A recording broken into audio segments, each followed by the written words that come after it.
speak to our favorite economist, Andrei Dligach, economist and future thinker of the Ukraine political economic system. And I'm here also with Platon, who is a new, was on our last show on the military discussion, but I'm going to let him introduce himself more formally here.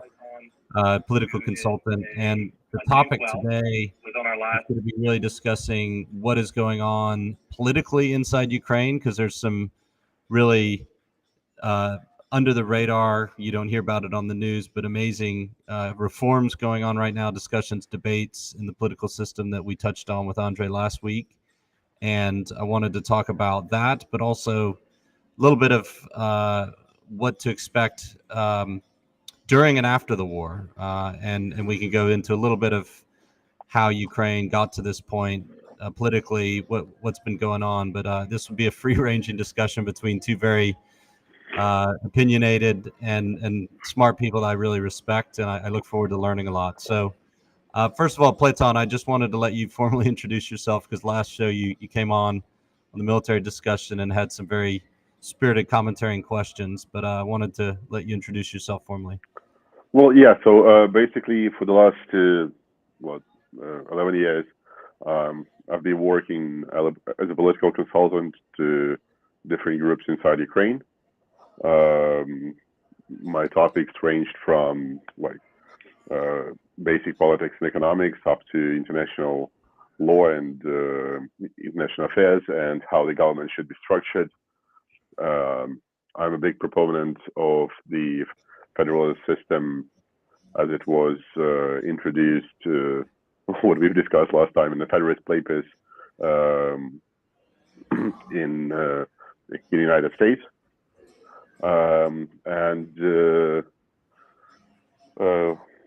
Basically, that's it. All right. And Andre, just you've been on here before, but just by way of introduction, I'll let you introduce yourself and your background and what you've been working on in Ukraine, business and political sector over the last 20 plus years. So I always like learning more about your background and how long have you been doing this, Andre?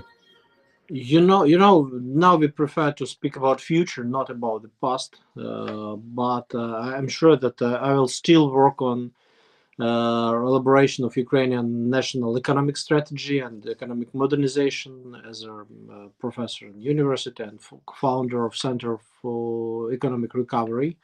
We are working with Cabinet of Ministers and presidential office in order to find a way how to make a recovery and modernization plan for Ukraine after our winning finish of this war.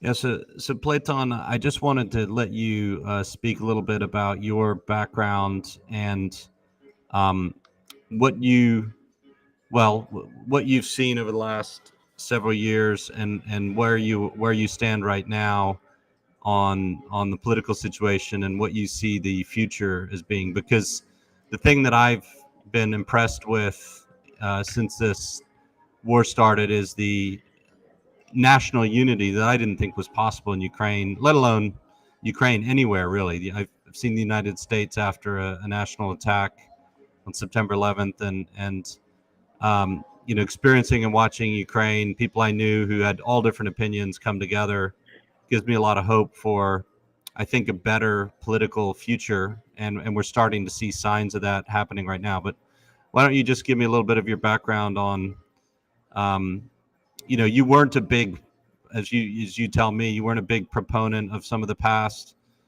political reforms or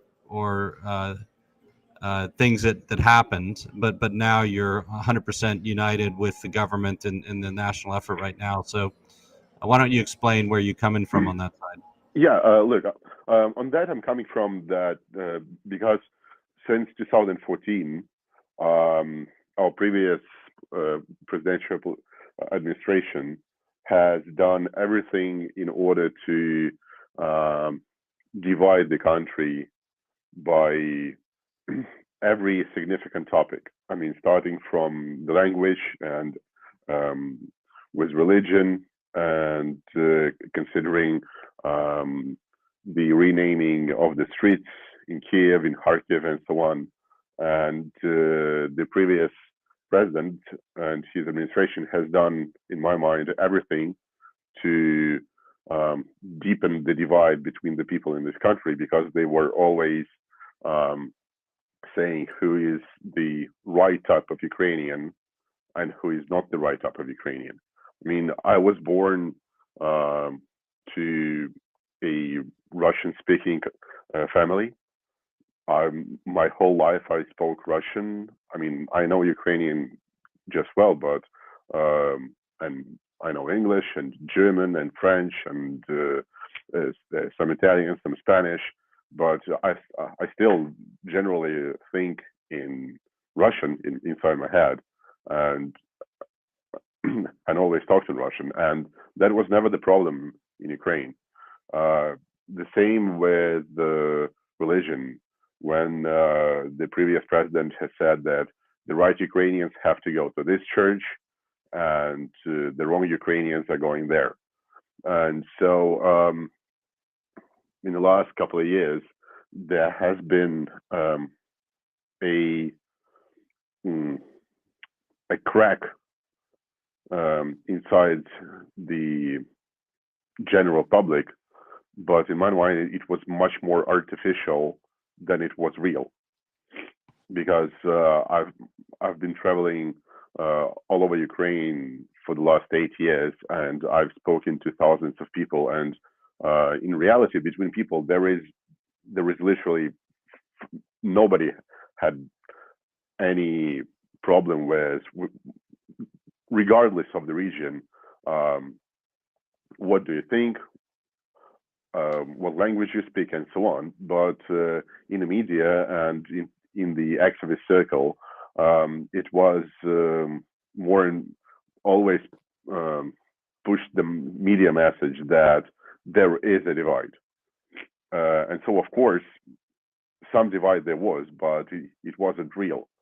And I think with this administration, they started to reverse this process, but a little bit slow in my mind.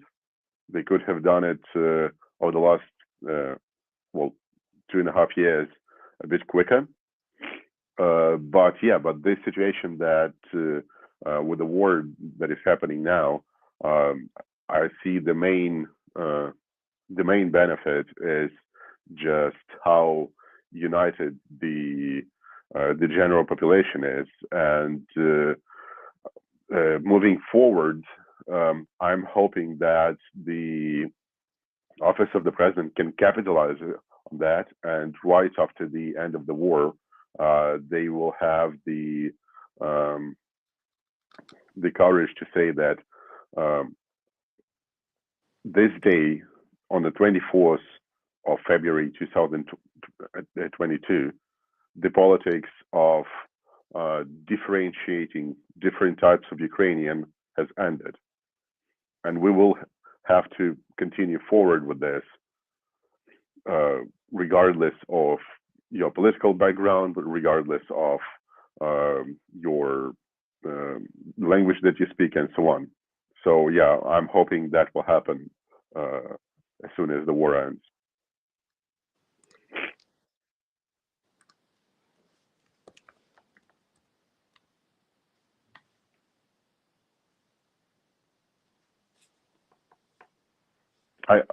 Sam, we can hear you. Sorry. Well, Platon, really interesting background, and I think a lot of people in America have superficially understand that the Revolution of Dignity was not fully supported by everyone in the eastern part of Ukraine, whereas it was very much supported by Western Ukraine and mainly central Ukraine. But what President Putin failed to understand, and the FSB failed to understand going into this invasion, was how unified Ukraine has become because of the last 8 years of Russian-backed separatist fighting in the east.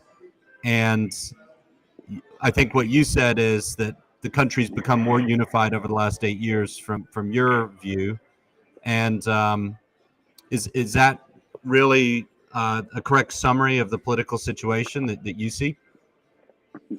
No. I said that I think that well, look, there are two different questions. Is I mean, even inside, apart from the fringe people, even inside the so-called Russian Russian part of Ukrainian politics, nobody really wanted, at least with the people who I spoke to, nobody wanted Russia here. I mean, there were a lot of people who were saying that economically, it is better that we have a good economic relationship with Russia. Maybe even politically and culturally, it might be better to have a good relationship with Russia, but nobody wanted Russia here, and nobody wanted things how it is in Russia. And I don't know whether it is the failure of the intelligence service inside Russian government, or lately I've been thinking that this could be true, or that Putin was deliberately presented the information that the whole left bank of Dnipro in Ukraine would welcome them with open arms. I don't know on that, but that was the failure, because regardless of how they got this message, they didn't understand that really, even like the most, again, apart from a couple of fringe idiots, nobody, even inside the so-called pro-Russian leg of Ukrainian politics, wanted Russia here. And I think that the unity of which you're talking to was over the last 8 years partly developing in this idea that nobody, even the pro-Russia people, nobody wanted Russia here, because any sane person can understand that existentially and culturally we should move more towards Europe, because Ukraine is a European country and was a European country and is one of the oldest European countries out there. Even more, I would even think that Russia also has to go into European direction. And what was the big idea, and Andrei, I'm sure you've heard of it not once, of this idea of the greater Europe from Lisbon to Vladivostok. I think, well, in my mind, that would be the ideal vector of how both these countries should go. And so, yeah, over the last 8 years, the Ukraine has become unified in the idea of we do not want Russia here. But over the last, I think, months and a bit, everybody became unified. I would even say not so much anti-Russia, but everybody became unified over we want Ukraine as Ukraine.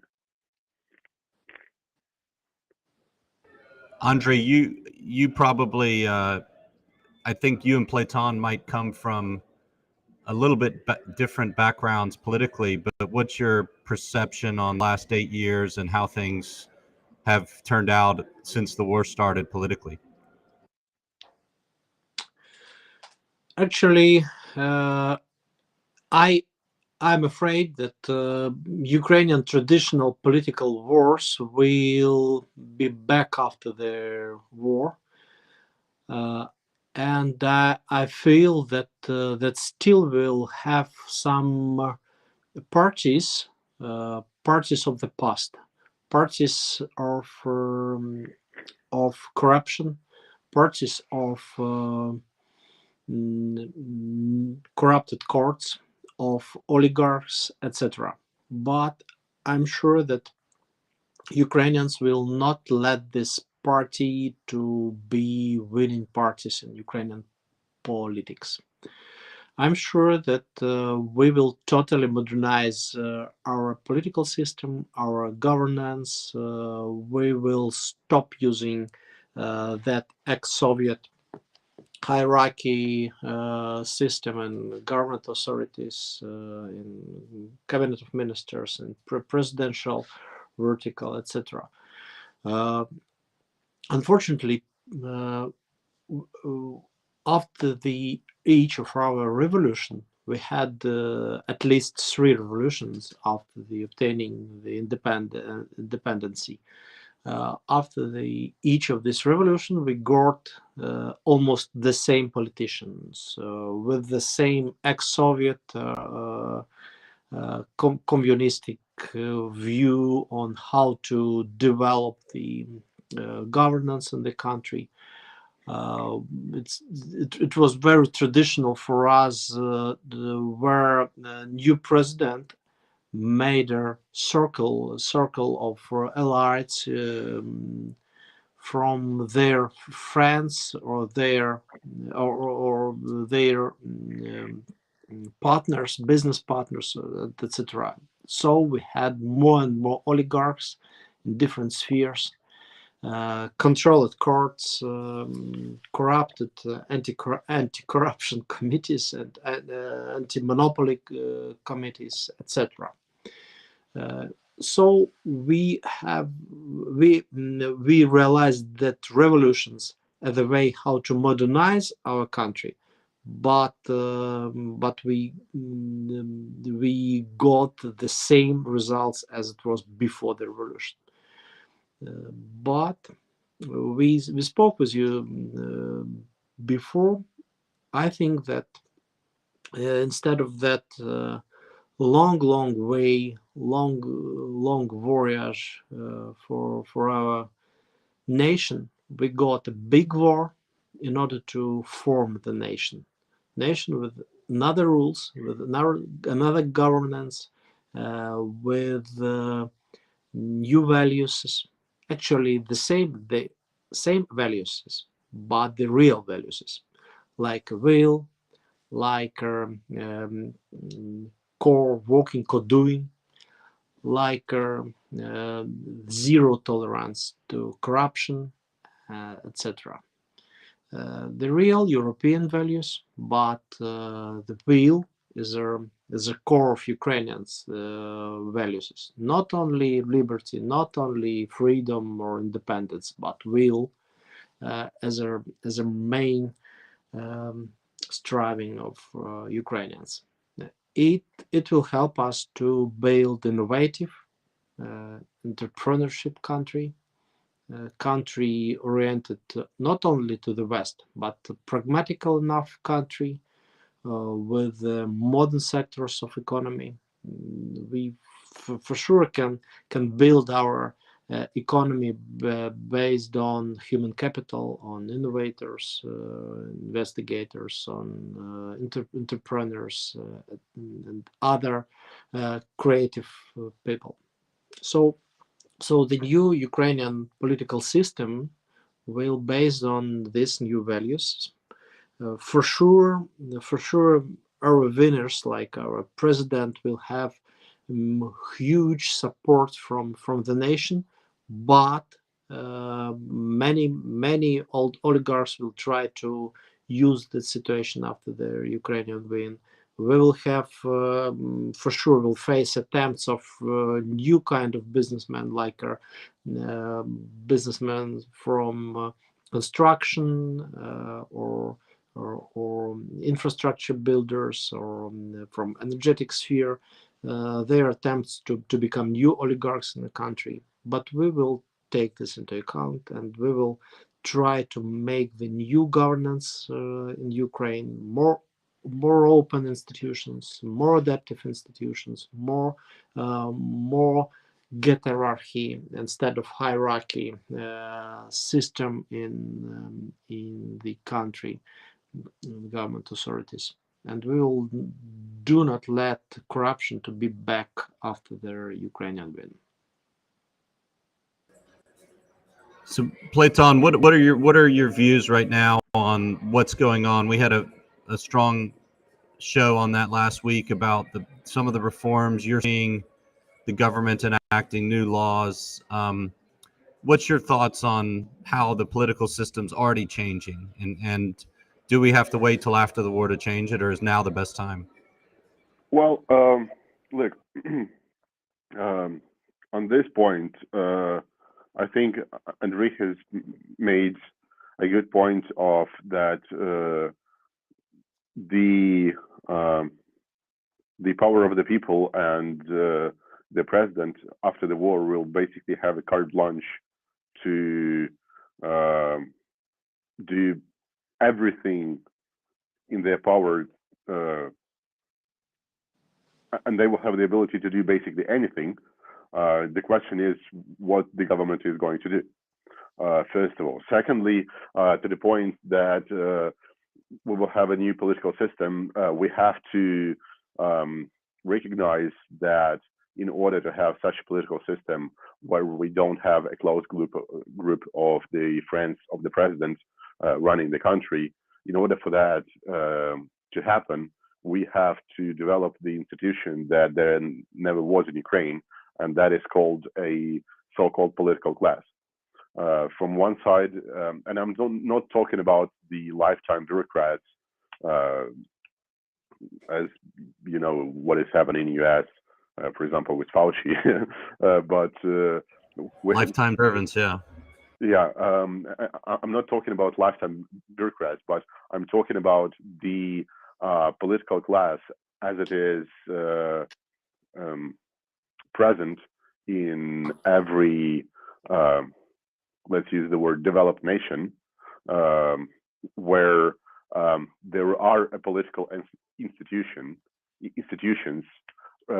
that are existing outside of specific political parties, that are existing outside of specific political processes that are happening in the country now, but the institutions that are just developing the professional political operatives. And I'm not talking about one like me, who is in politics, but in a gray area of it. But I'm talking about the politicians who are going, if we're talking about the members of parliament, so these are the guys who have to be, who have to go all the way from the, I don't know, some kind of assistant to a local city parliamentary, then to have then to be an apprentice to a national MP, and then to become MP. Because one of the problems that we had up until now, and including the last parliamentary election, is there is this person who has never received a formal political education, who has never received a formal or even informal, shortened diplomatic education, who are thrusted inside this cesspool of greed, of these people who are extremely acute to manipulate you, who are thrusted in the life where everybody, as soon as you become MP or a minister or deputy minister of something, within 1 week, this person is surrounded with the new friends, with the people who want to make something of you, and it is, because I've seen this, and I've been in similar situation. It is flattening. You feel special when there are people who are praising you and who are buying you things and inviting you to these luncheons and formal parties, and you just don't have a resistance to it because you think that this is real. You all your life you have been in a situation where most of the people that you interact with are your friends, and now you're receiving new friends who worship you, who tell you how special and how awesome you are. And so with this thing, if you're not ready for this, you will always drop into corruption. Not because it's not even because you want it. It's just because, well, that's what happens when there are a bunch of snakes who are surrounding you, and who are making everything so that you will fall into corruption. That's first. Secondly, concerning what we are having right now is, yes, we are enacting some good laws, especially on economic side. But on the other hand, Mr. Getmansev had sent almost all the what's it called,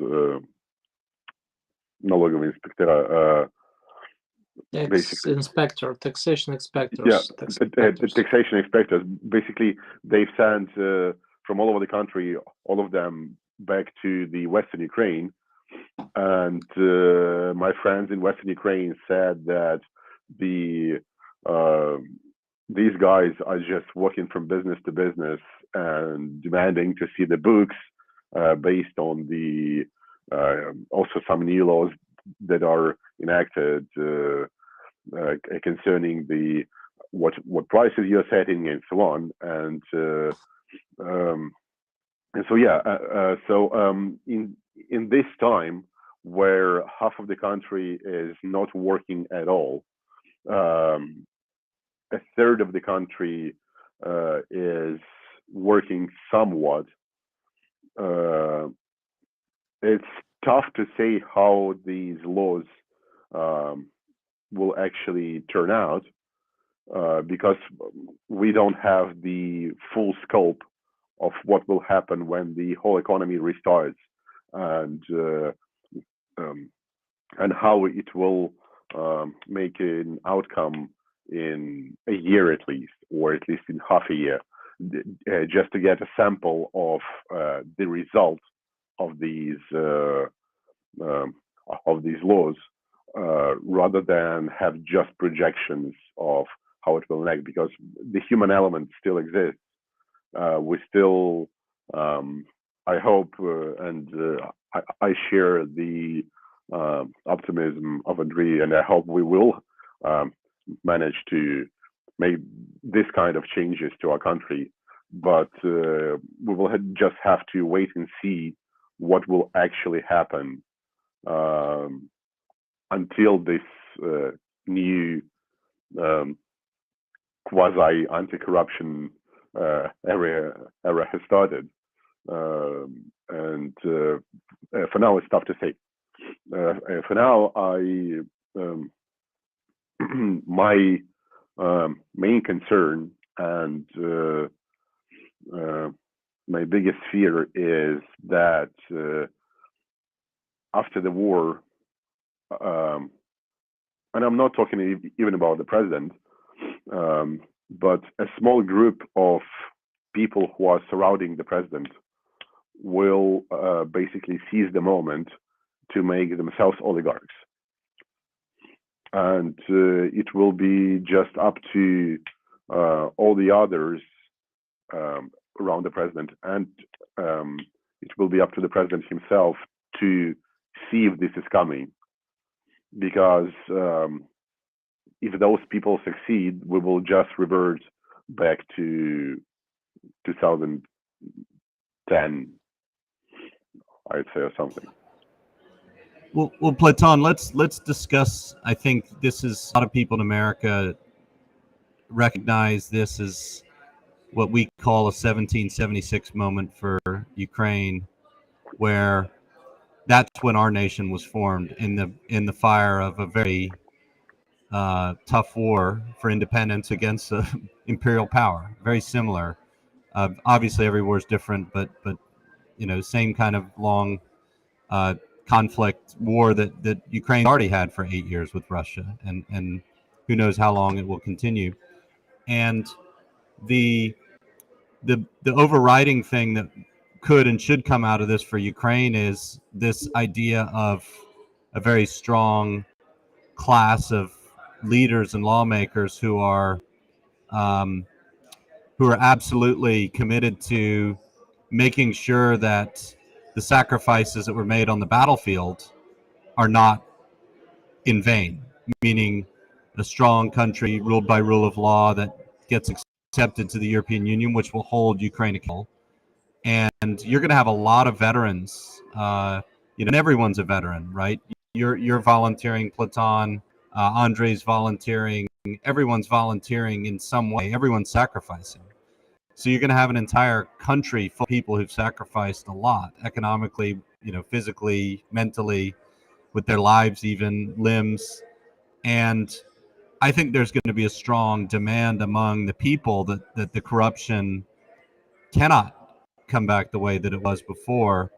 And a lot of the politicians that may emerge will be some of these mayors who were occupied and fought back, or held Russian troops off, or generals, colonels, captains, regular soldiers who were heroes in the war. So how do you see the new political class emerging? Do they have to be professional politicians, or can they come from all walks of life from the war? Well, look, it is a tough question, because in order to answer it properly, we have to be a little bit cynical in our thoughts. Because on one hand, you have people who have been through hell and back, and who have sacrificed a lot. And of course you will have admiration for them, and you have to recognize their sacrifices, and you have to recognize them as national heroes. On the other hand, there is a political need for something, and it doesn't matter how brave this person has been during the war. We have to assess if this person is the right person to bring forth let's call it the new age of Ukrainian politics.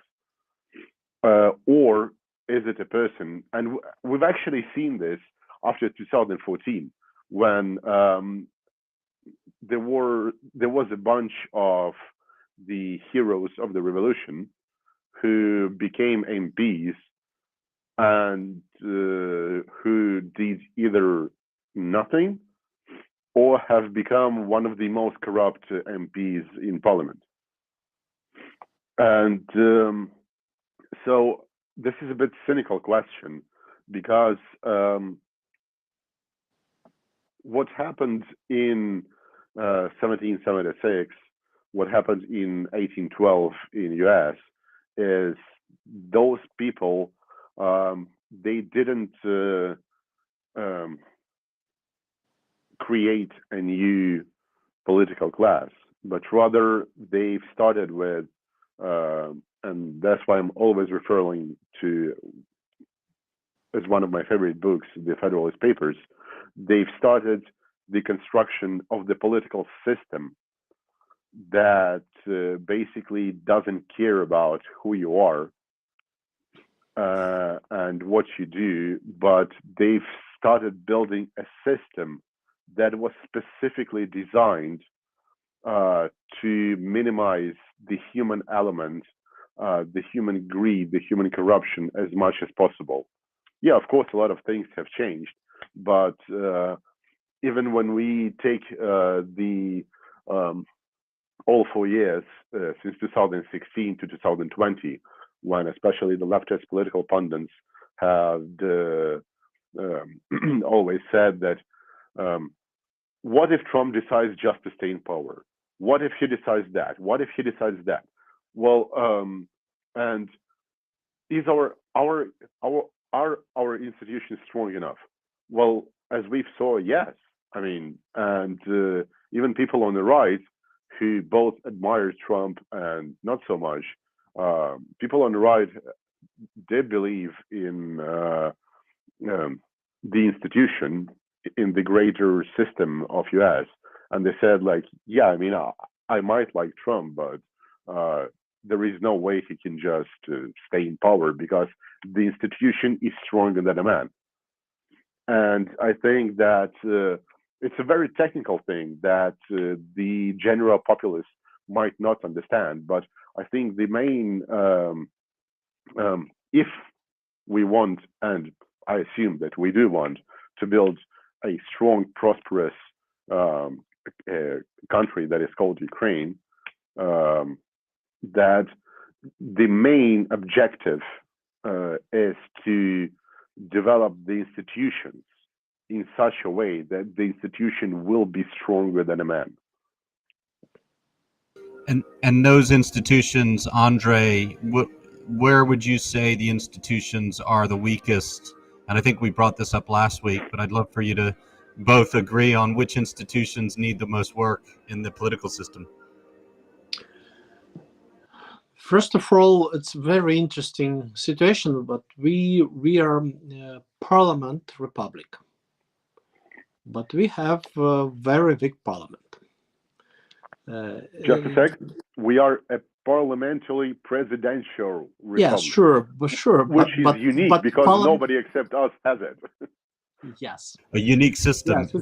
Yes, it's true. It's true, but in fact, we are still presidential republic. It's not bad. It's not good. It's just a fact.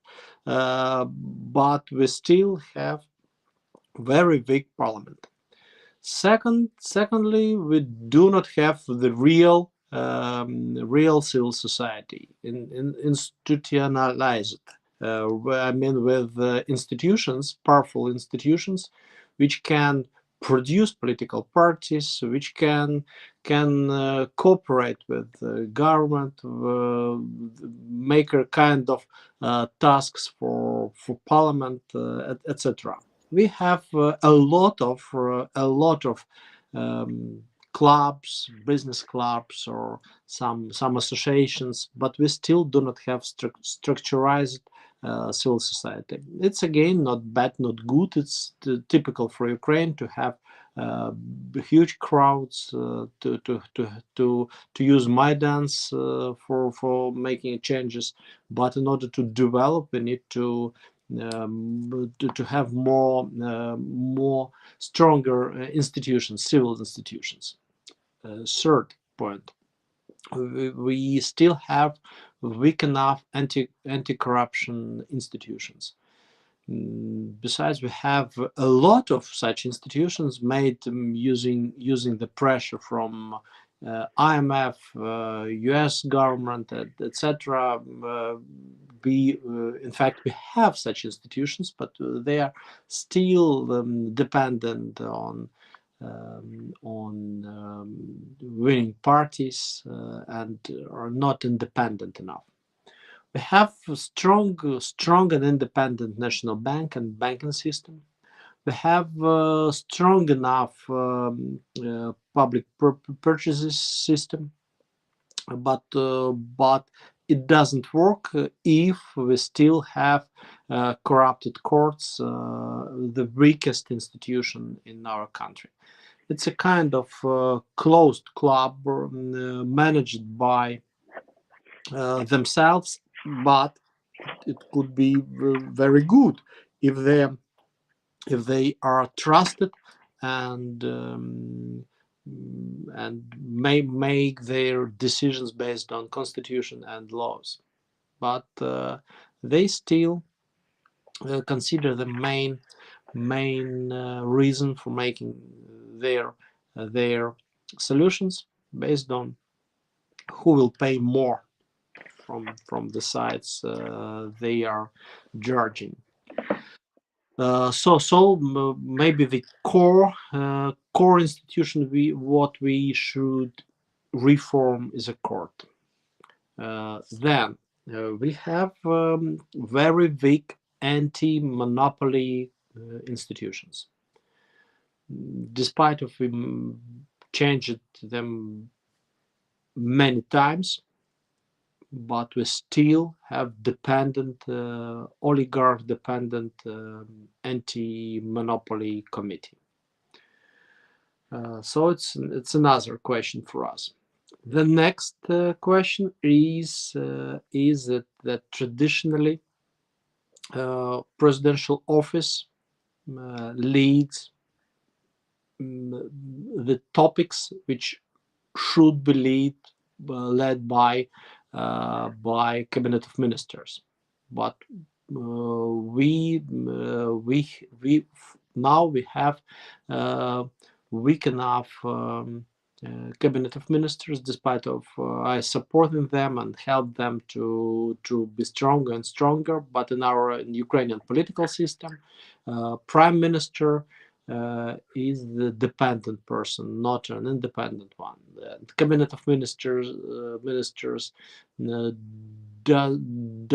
not elaborate policies for the certain spheres, but to realize them made by office of presidential office, by president in fact. Then maybe it's last but not least, we have weak enough or corrupted enough prosecutor's office and other special services, different special services, which are again realize their schemes, so-called economic schemes. They try to earn money instead of make our country more powerful, more interesting for investors, etc., etc. This means that we dramatically need it's another very important issue for us. We should make the private equity as a main value for the country. Private equity should be protected, should be under their laws and president and security services support and protection. It's very important because the two main reasons why we do not have enough foreign investments, foreign entrepreneurs or companies here in Ukraine is that our country is not trustable enough, and we cannot propose to the West or also to the East interesting projects because of oligarchic system, because of corruption, because of corrupted court, because of a lot of restrictions in our economics and politics. But we know these obstacles and problems, and we know how to manage with them and how to fix these issues. We have exact and concrete plans. The only one thing we still do not know how to fix is their court. Because of a lot of restrictions connected to our European integration, due to European Court of Human Rights, etc. We still cannot fire most of these judges, and this is an issue, main issue for us. Platon, what's your view on the courts and how that factors into the political reforms? Do you also see that as the biggest obstacle? No, actually, look, here I would disagree with Andriy because, first of all, concerning the new anti-corruption agencies that were formed after 2014, I mean, in a country where there is a rule of law, there is no need and there is no such things as the so-called anti-corruption courts and special prosecutors, because everything falls into the system of existing ones. That's first. Secondly, what Andrei has told, that a lot of these things are dependent on what we have agreed with our European and Western allies, is, well, who the hell cares what we have agreed? We have agreed that they would welcome us into NATO. And then just a couple of weeks ago, Jan Stoltenberg is saying that, oopsie, yeah, maybe that was not such a good thing to promise, given that we knew this was not going to happen.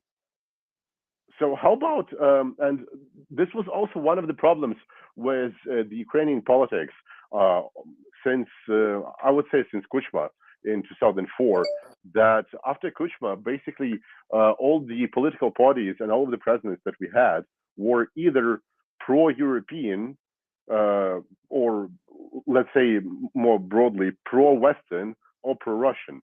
How about a pro-Ukrainian party? And so honestly, I mean, given the war that we are fighting, given the reluctance of our Western allies to support us in any proper way in order to help us significantly, and I'm not talking about Javelin missiles, I'm talking about planes, I'm talking about tanks and so on, because they're afraid of something. Given that the Ukraine is the first country in, I would say, 30 years or something, I might be wrong here, that was in a significant military conflict that the IMF hasn't canceled the debt to. Given that even now, the latest 300 million from the European Union that we have received in microfinancing help is still a loan. How about we tell them, yeah, guys, it's cool, but how about you get the hell out of here? Let us figure out what we have to do inside our country first. And once we clean the house, once we established everything, we will return to the negotiation table concerning what the compliance with European laws should be, and so on and so on. So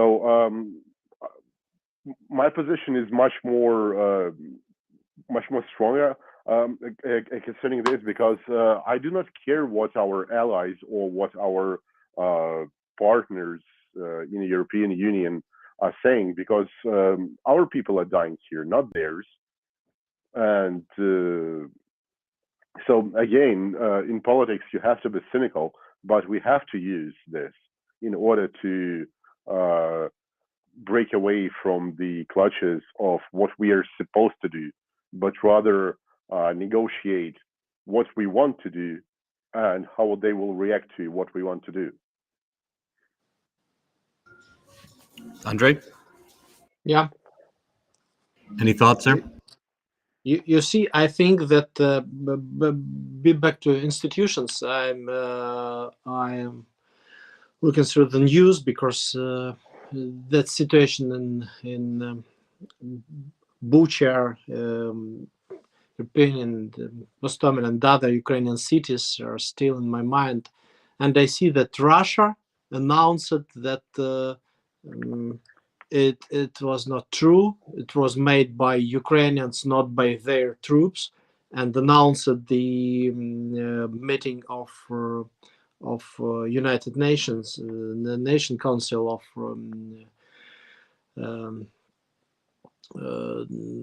Council of the United Nations tomorrow. It's ridiculous. I think that we are speaking about Ukrainian institutions, but world institutions are weak, are so weak now, facing the global challenges, not only environmental one, but still we're speaking about sustainable development. We're trying to cry after the what we see in Afghanistan with destroying of a lot of sightseeing and old monuments. But now we see the same hundreds of monuments and thousands of lives in Ukraine. We are losing them each day. And United Nations, NATO, G7, G20, no one institution cannot manage with this problem, with this terrible problem. No, I read a post by Andrzej Duda. He wrote, defenders of Ukraine need three things above all: weapons, weapons, and more weapons. It's because the current architecture of the defense of protection in the world cannot manage with one stupid person. That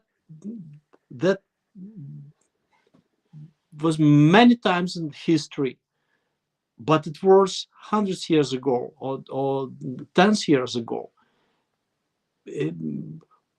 We thought that after the Gaddafi or other such terrorists on top of their countries, world found a lot of solutions how to manage with them. But still, Merkel, Macron, other European leaders, and even Trump and even Biden continue to speak with the terrorists. Many years ago, it was clear for many countries, from Poland to Azerbaijan, from Litva to Kyrgyz Republic, that Russia is a terroristic country. But Western world tried to collaborate with him, to try to earn money there. Their pragmatical interests were under their interests of democracy, of world development and world challenges. And now we faced, we, I mean Ukrainians, and we, I mean developed world, we faced that huge problem, that humanitarian problem, that problem which could be a bigger disaster than COVID and environmental problems, because Russia will not stop with Ukraine.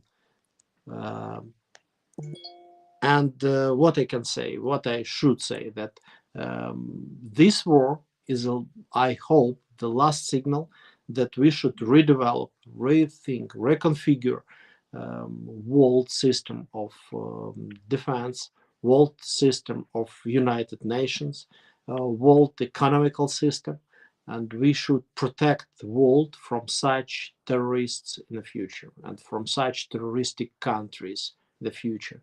And no one country, not China, not in Indonesia, not Brazil, will be far from these problems. Well, Platon, you're also international relations historian. Also, it's clear. Also, I think to most observers now, the international system is not doing its job, not functioning. What are your thoughts on that? That was a good point you brought up about Western allies. I don't think they're in a big position to demand a lot from Ukraine right now, given their performance. Well, look, concerning the UN, I think Trump said it best. This is an obsolete structure that has no real significance in the world. When we are talking about the environment, whatever and I'm not going to discuss the environment right now, but whatever your stance on the climate change and so on, and the Paris Accords, but how can we accept the Paris Accords that harm the economies of any given country when we're talking about the reducing of the carbon footprint, when China is producing 50% of the CO2 that is thrown into the atmosphere? And so whatever Western countries do in terms of reducing their carbon footprint, China is still going to push out 50% of the global carbon footprint into the air. Concerning the UN, what have they really done lately? And lately, I mean in the past like 30 years or something. Well, basically nothing. Concerning the global defense and the way that different countries are behaving, that is a very tricky thing, because in order to condemn their behavior, we have to come from the point that for these countries, the collective good is more significant for them than their personal, which is basically bullshit. Because, and that was one of the problems of Ukraine in the last 30 years, that we have not focused on ourselves, but we were focused on some greater good, whether inside pro-Western camp or pro-Russian camp. So we were doing something that is good for the collective West, regardless of what it is that we're doing for Ukraine.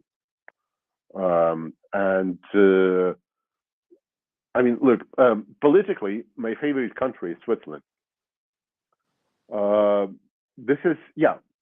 It's tough to compare Switzerland to Ukraine just only from the sheer size of the country.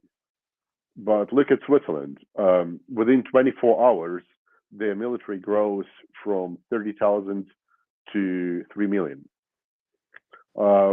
Within 24 hours, all of the tunnels and bridges that are heading inside Switzerland, and you can enter Switzerland only by bridge or a tunnel, can be blown up. Their doctrine is to leave the flatlands and to go fight in the mountains, where they have specific regions of attack, which only they are privy to. So this is the country that is extremely involved in all the international relations and all the international economic dealings. But that is the country that has a very specific plan on how to defend itself economically, physically, militarily, and so on, despite it being the only confederation in the world where each and every canton can leave the union at will. I think for Ukraine, one of the the realization of it, because as we know, the dialogue within yourself is the hardest one.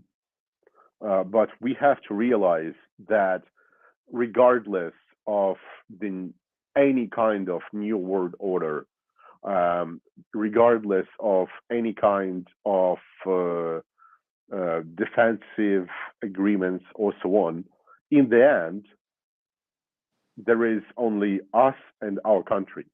And in the end, we have to rely only on ourselves.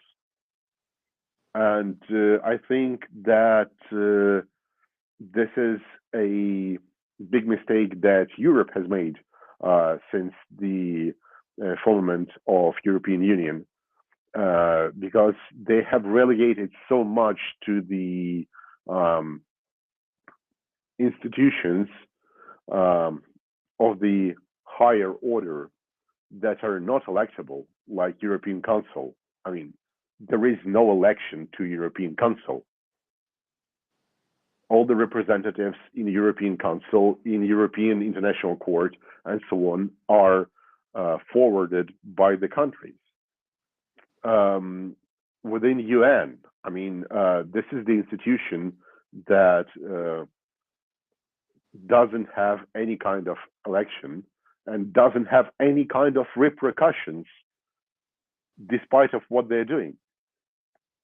And we have the general populace, and I mean the word populace in total, we have no way of influencing those institutions.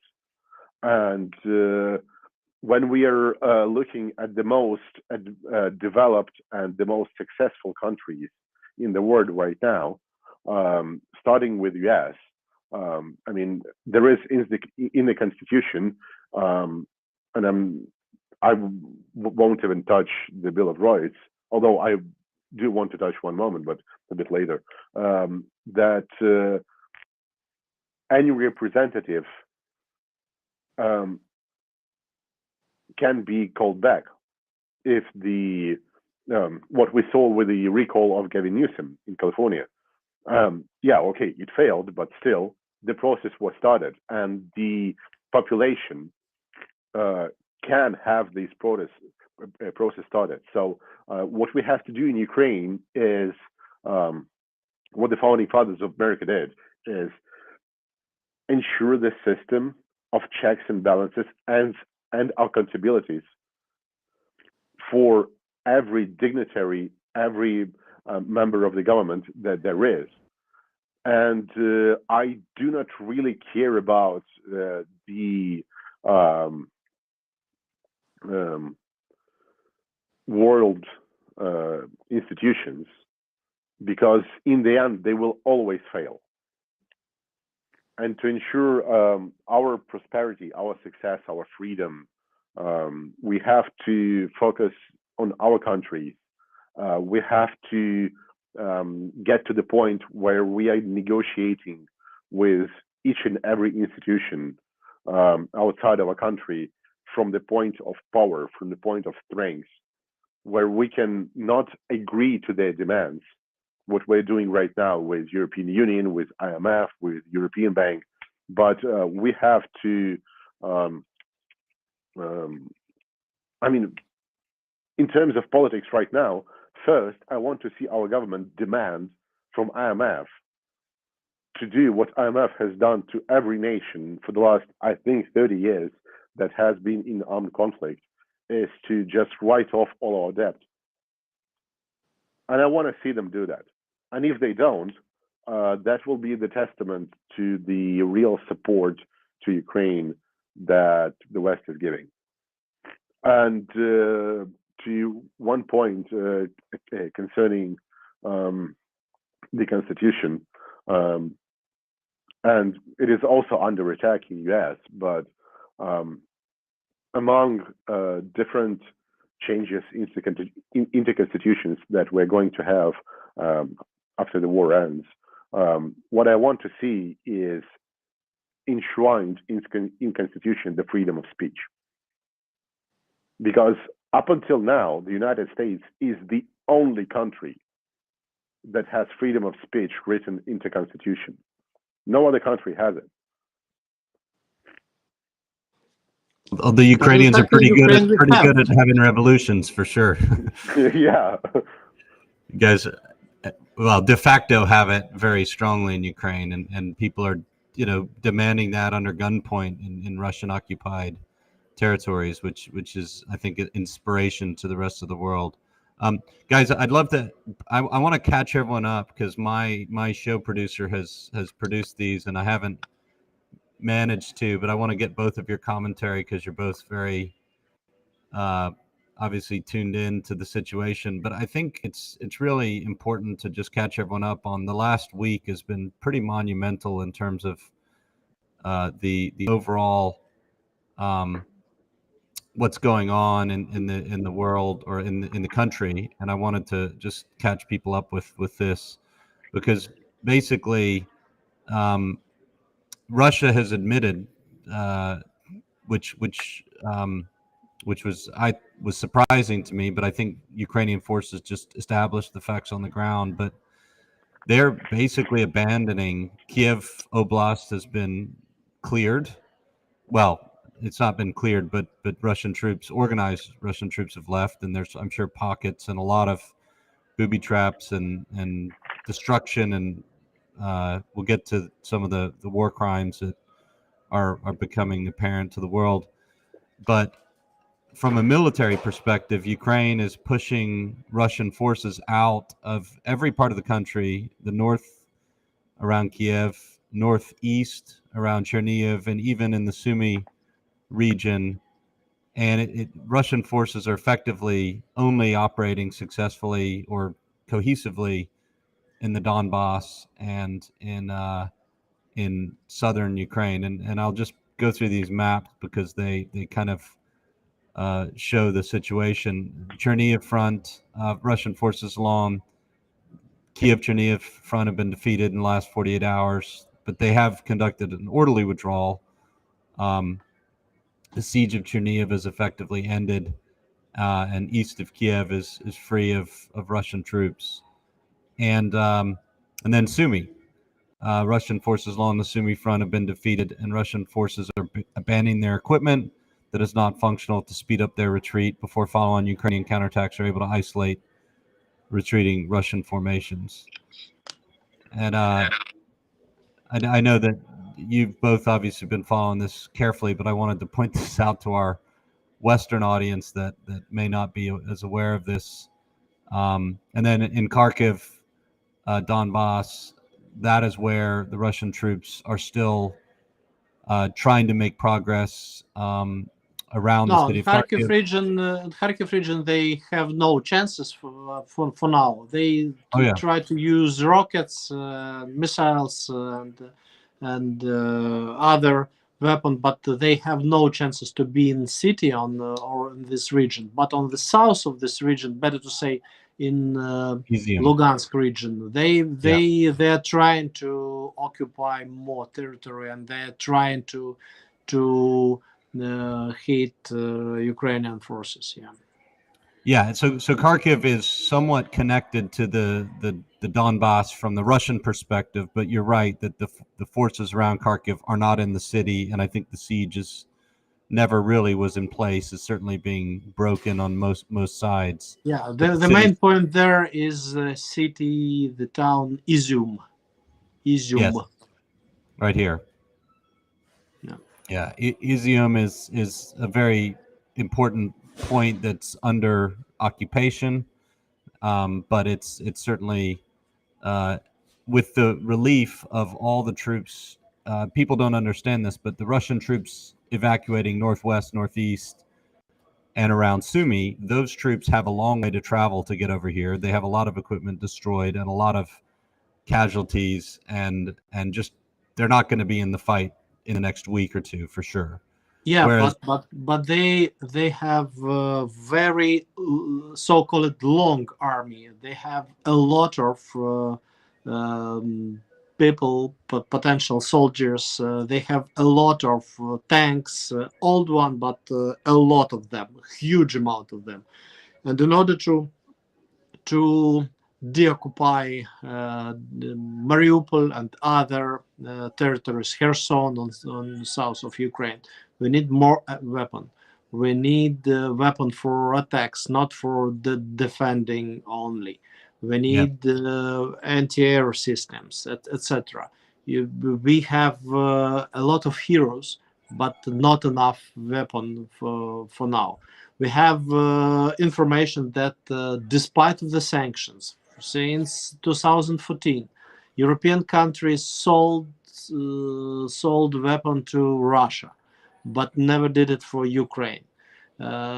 Still, we need more and more and more weapon for our soldiers in order to stop and win over the Russia, stop this war, and protect Europe from the next Russian aggression. Yeah, and this is the point of the Russian soldiers who are repositioning, and some that are being brought in from other regions.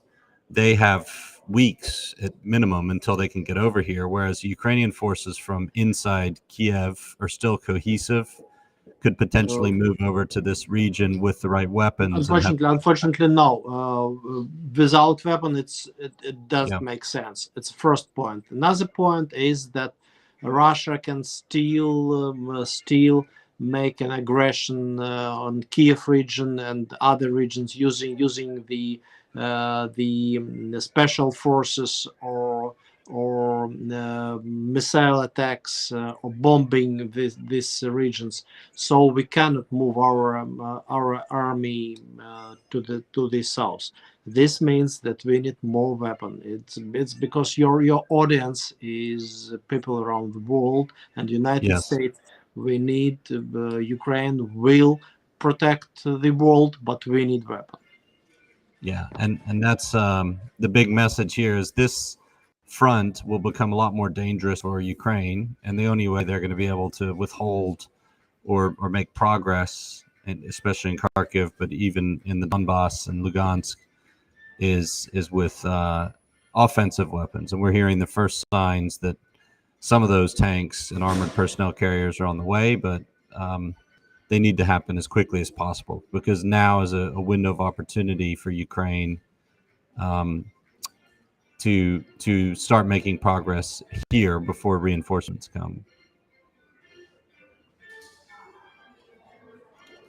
And this is, I think in the south also there's everything's stalled there around the Kherson region, and the Russians are just trying to hold ground in that part of the country. And this is the Ukrainian. This is what's happened in the Kyiv region, as we saw. This is some disturbing news, and we talked about the war crimes happening. I think over several hundred, 400 more, or more at this count as of today, which is going to go up.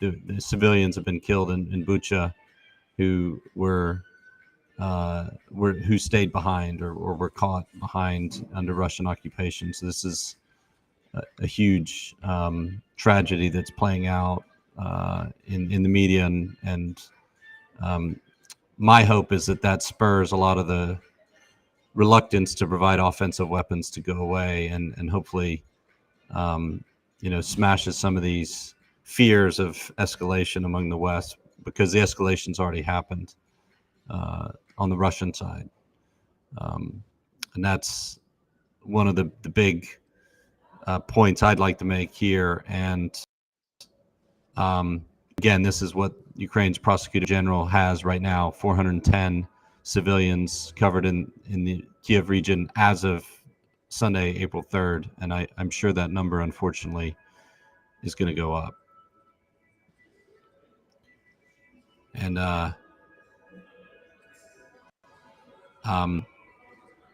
this is a place where Russian soldiers were interrogating and killing people. And the Legion, there's actually a unit forming, the Legion Freedom of Russia, which is Russians who are coming over to fight on the Ukrainian side against their own troops from their own country, which is actually quite a development in terms of the war effort and the manpower, and hopefully the international volunteers. I think of the 30 or 40,000, most of them are from ex-Soviet countries, 3,000 Americans at last count, but most of them are coming from ex-Soviet countries: Georgia, Belarus, and now Russia itself. This is a note from an 11-year-old internally displaced boy from Donbass who's offering to do little jobs like bring water, take out trash, or walk the pets in Chernivtsi, where he fled from the war, for less than $1. And this is one of the reasons we're releasing our app, which should be ready to just allow people like this to post directly to the world what help they need, and hopefully let people give directly to people in Ukraine who are in need, because that's really what people want to do and what people need. And these are some of the horrific pictures coming out of Bucha, where Russian forces have slaughtered innocent civilians, and evidence of rape on top of that for women that were found killed in that region. A lot of such examples, a lot of such situation, rapes, etc. And just images harkening back to Nazi era, where of the 86 Ukrainian captives released, 15 were women, and they shaved their Ukrainian women's head, as Nazis used to do in their occupation of Ukraine and Europe. And this is Ilya Ponomarenko, the Kyiv Independent reporter, reporting on a mass gravesite of nearly 250 civilians. And those are going to become more and more, unfortunately, prevalent across the country. And this is more images from Bucha. And this is a commentary from Sergei Sulemny, asking Western leaders, Scholz, Merkel, Steinmeier, Maas, Baerbock, Lambrecht, and others, what are you going to do about it?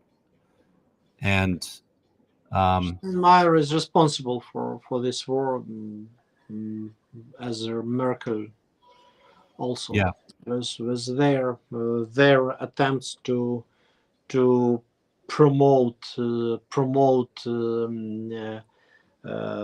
that national republic made by Russia on Ukrainian Donbass inside of Ukraine, to make her cancer inside of Ukraine as a state. No, Steinmeier unfortunately made a lot of faults which helped Putin to start this war. The same as Merkel. Mm-hmm.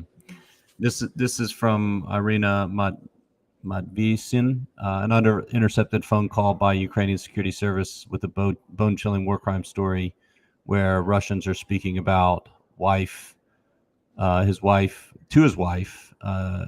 discussed how Kadyrovites, which is the Chechen fighters loyal to Kadyrov, were shooting school children in Mariupol, almost as if for sport. And unfortunately, I think the true extent of the crimes are not going to be revealed until we liberate some of these towns in the south, which have been occupied, especially Mariupol.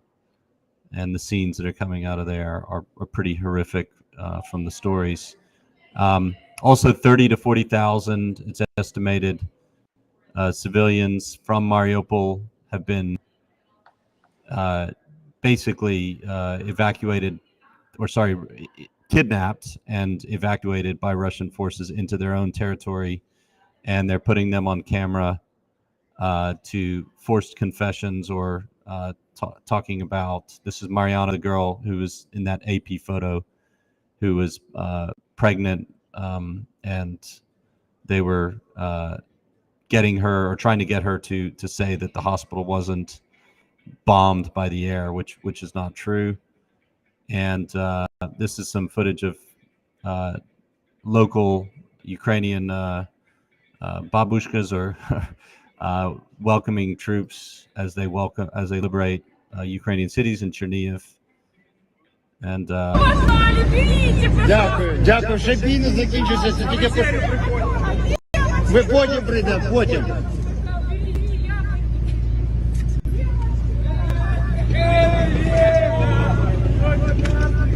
Це ще перший захід, напевно, ще будемо виходити, заходити.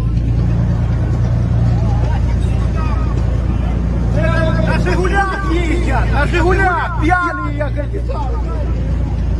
Там только что хата с пулемета прилетела. Твою мать. Охотника нет.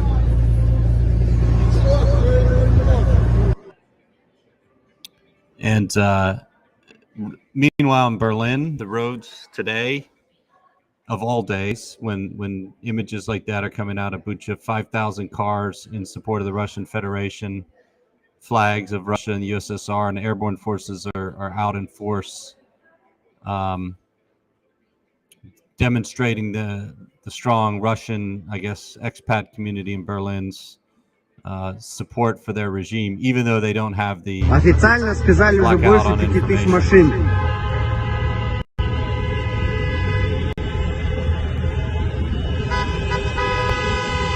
С этой и с другой стороны люди едут.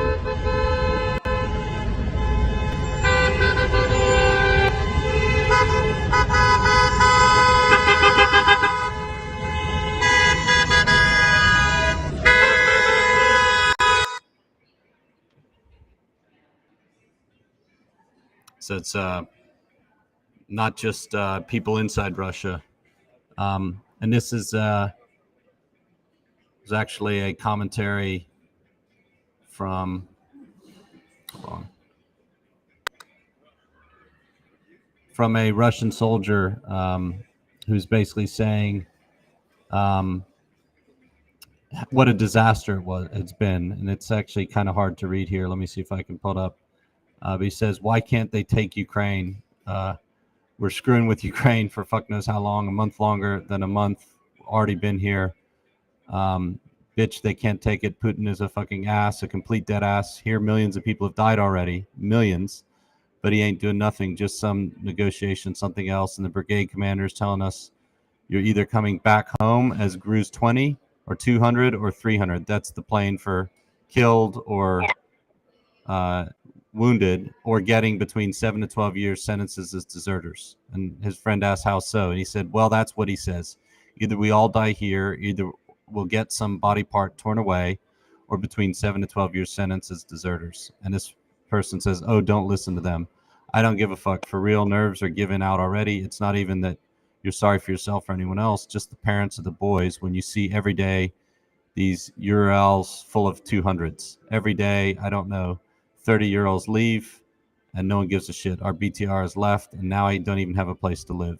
Some found some hole, got in there. What hole? Just some abandoned Ukrainian car. Where did it go? The BTR is done, just taken away as if it's not functioning anymore. Basically, I don't know how to fight anymore. All the vehicles are smashed.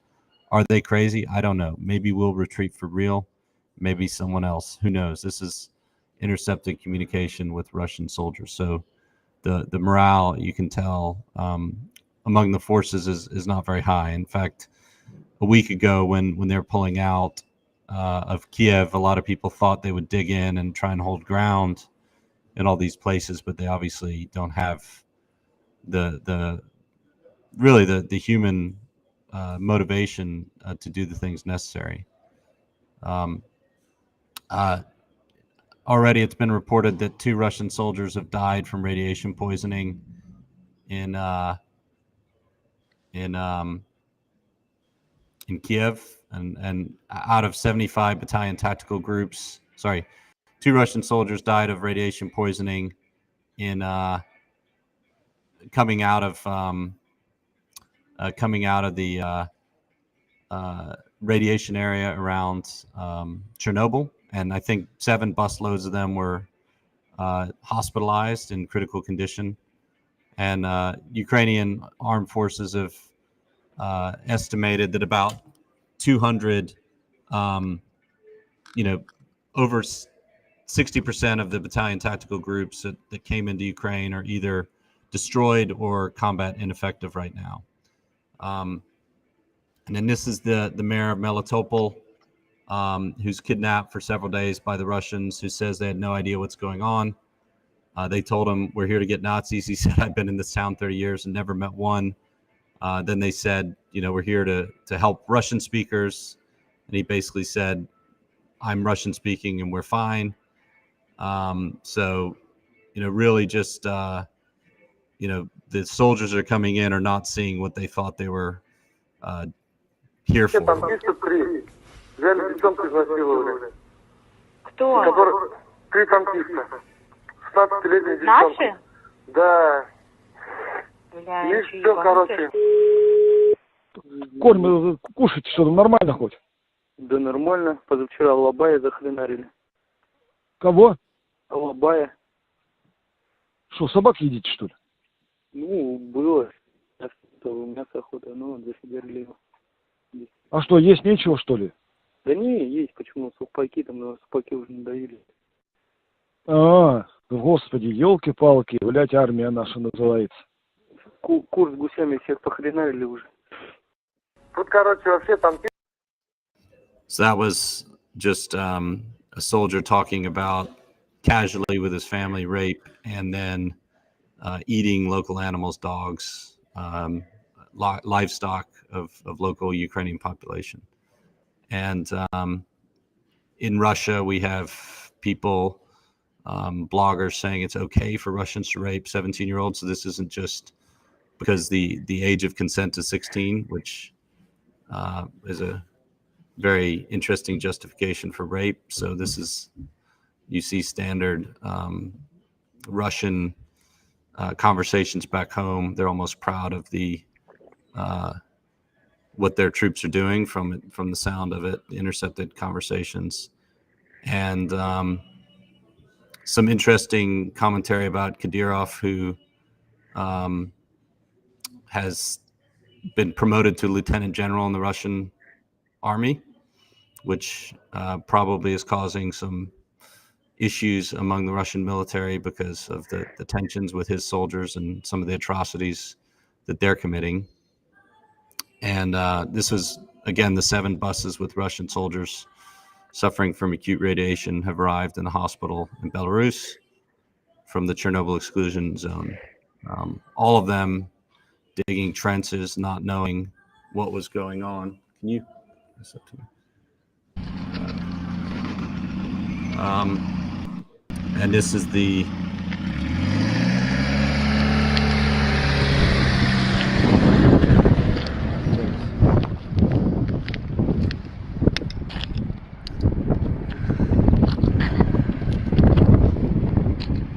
Recording in progress.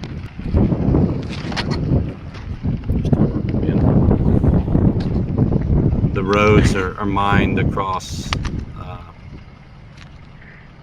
the region here, coming out of Kyiv, and that's how the cars are dealing with it. Just carefully navigating the tank lines.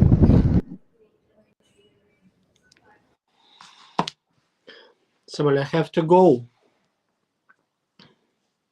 Thank you, Andre, for joining us, and Thank you. thank you also, Platon, if you need to go too. Thank you. And these are Ukrainian partisans who stayed behind enemy lines in Sumy region, launching ambush attacks. You've seen the results of what's happened with them. And according to Abramovich, reports from Bellingcat, Abramovich, the oligarch, has been suffered symptoms of poisoning and lost sight for several hours and was treated in Turkey. So this was actually a number of people who went to the first negotiations with Russians, apparently suffered poisoning. And then some more humane scenes from old men in Kyiv playing chess here, despite the war in spring weather. And this is a scene of a Russian truck driver who had Z painted on there being beat up in St. Petersburg. So I guess not everyone's agreeing with the war. And then finally, President Zelensky, in his interview with The Economist, divided NATO into 4 camps. Those who don't mind a long war because it would mean exhausting Russia, even if this means the demise of Ukraine and comes at the cost of Ukrainian lives. Others who want a quick end to the fighting because Russia's market is a big one and their economies are suffering. And then they would like to see Russia keep certain markets. And a third, more diverse group of countries recognize Nazism in Russia, want Ukraine to prevail. They are joined by smaller liberal countries that want the war to end quickly at any cost because they think people come first. And last are the embarrassed countries that want peace now and in any way because they are the offices of the Russian Federation in Europe. So you can probably guess who these different countries are in terms of different types of countries that President Zelensky is dealing with. And Russia is about to enter into their draft of 100,000 reservists with combat experience to send them to Ukraine. This draft will be simultaneous with the spring conscription of 18-year-old Russian men. So that points to potential for a long war. And Ukrainian pilots are apparently flying so low that they are putting street signs into their own exhaust here before they land. And finally, here's a picture of the pilots flying so low to avoid radar. They get in street signs caught in their planes, so taking incredible risks, but obviously they're still flying and having a big impact. And then finally, Alpha One, a Ukrainian Foreign Legion team of multinational special operations soldiers, including American volunteers, took part in the liberation of Irpin. And Ukraine will be the barrier behind which the West can repair its shocking neglect of its own military. And this is an opinion that's being formed in the West in terms of the militaries of the West have time now to rearm, which they're taking this moment to increase their defense budgets. And Ukraine really is playing a critical part in giving the West time to wake up its own neglect in the face of not only Russian aggression, but also the pending and ever-growing threat from China in the East, but in Asia, but also across the West as they come into Europe and with their economic policies. And Ukraine certainly is going to have to rethink its relationship with China, given the support of the Russians. And then this is finally what Russia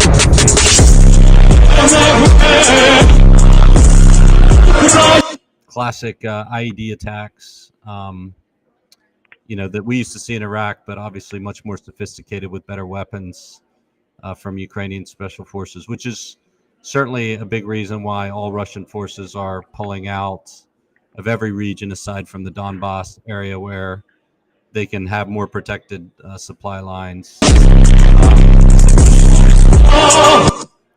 Okay, well, Platon, I just wanted to thank you for finishing the show with me, and I've got to go because got my next meeting coming up. But Platon, I really appreciated your insights on politics and the future of Ukraine. I know that's going to be a big project of yours and ours.